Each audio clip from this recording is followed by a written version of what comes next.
Good evening বন্ধুরা, দৈতিস ব্লগে তোমাদের আরও আরেকবার ওয়েলকাম জানাই। আজকে দেখো 12 তারিখ রবিবার, 12ই মে। আজকে আমাদের হঠাৎ করে এক জায়গায় যেতে হচ্ছে। কোথায় যাচ্ছি, কেন যাচ্ছি সব কিছুই তোমাদের বলবো। তোমরা সাথে থাকো, দেখতে থাকো আমার চ্যানেল দৈতিস ব্লগ।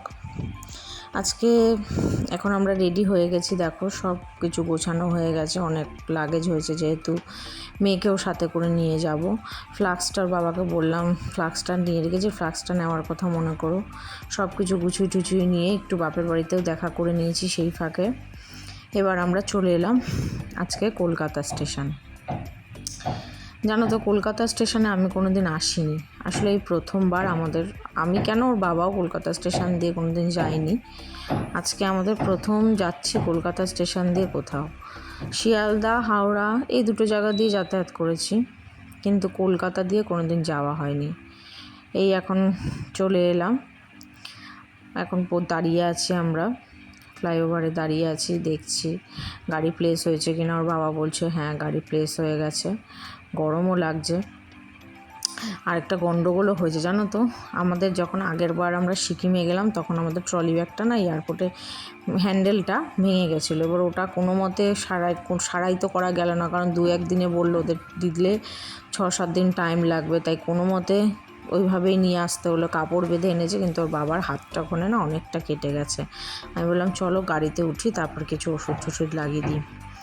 এই যে প্ল্যাটফর্মে, কলকাতা প্ল্যাটফর্মে গাড়ি প্লেস করে দিয়েছে, ঠিক আছে। কিন্তু কি বলো তো, আমার না হাওড়া শিয়ালদা দিয়ে অভ্যস্ত তো, কিন্তু কলকাতার প্ল্যাটফর্মটা আমার খুব একটা বিশেষ ভালো লাগলো না। মানে দোকানপাট খুবই কম দেখলাম আমি।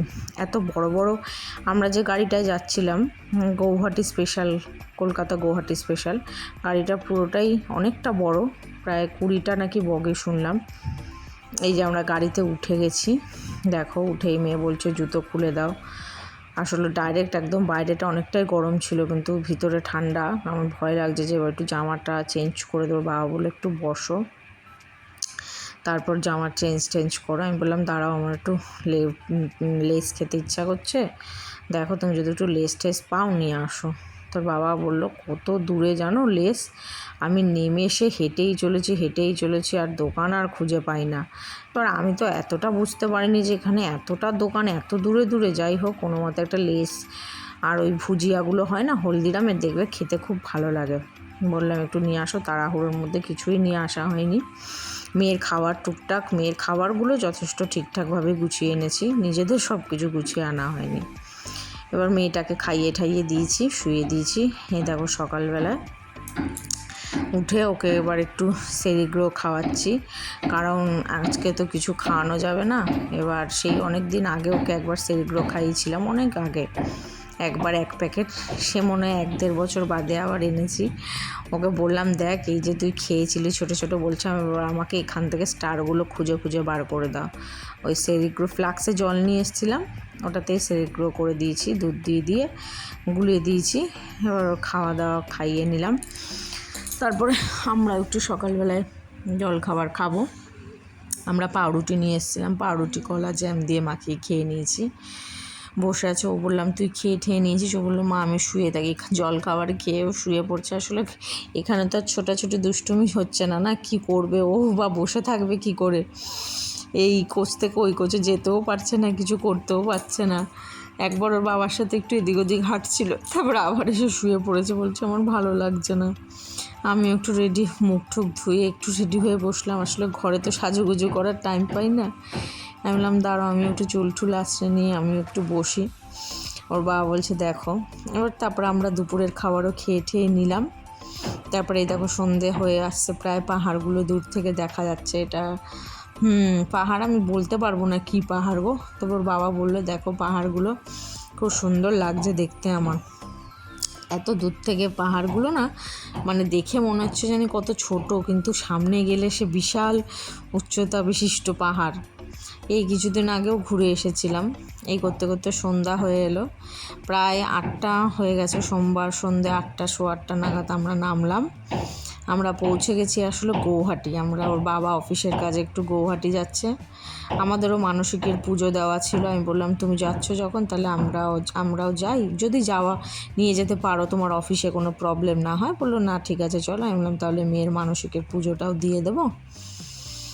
এবার আমি বললাম দেখো এবার তুমি ব্যাগ টানতে যেও না, এই কাকাকে বলো যদি একটু নিয়ে যায়, তার কারণ হচ্ছে আগে তোমার হাত কেটে গেল আসার সময়।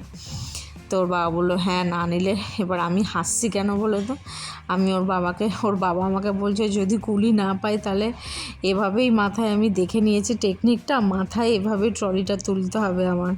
এই শুনে আমি হেসে ফেলেছি যে আমি বললাম তুমি কুলির সাথে যাও, আমি এত জোরে হাঁটতে পারছি না।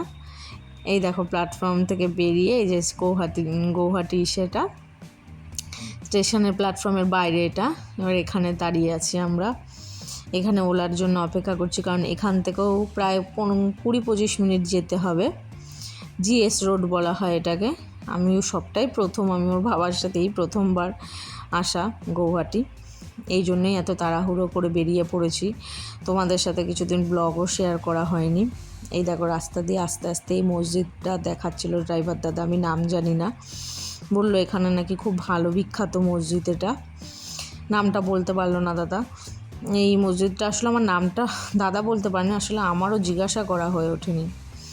ঠিক আছে, এবার এসে একটু টুকটাক কিছু খেয়ে নেব, পরে তোমাদের কোন হোটেলে এলাম কোথায় এলাম দেখাবো।